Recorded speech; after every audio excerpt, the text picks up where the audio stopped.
विकास भैया के विकास भैया के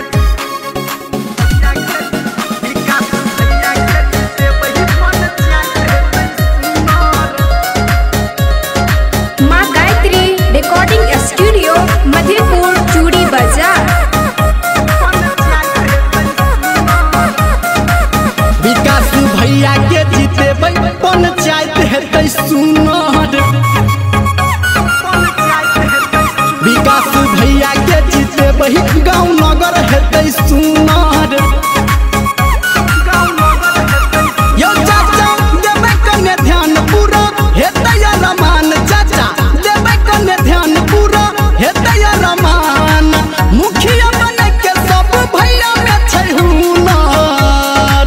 विकास भैया के जीते वही पंचायत हेतै सुनर। विकास भैया के जीते वही गाँव नगर हेतै सुनर।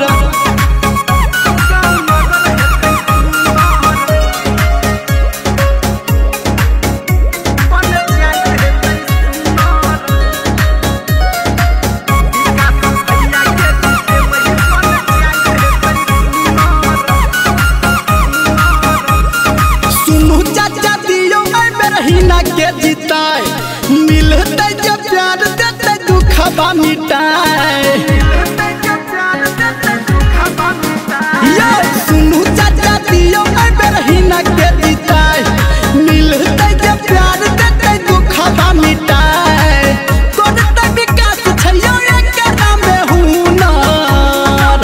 विकास भैया के जीते वही पंचायत हेतै सुनर। विकास भैया के जीते वही गाँव नगर हेतै सुनर। माँ गायत्री रिकॉर्डिंग स्टूडियो मधेपुर चूड़ी बाजार।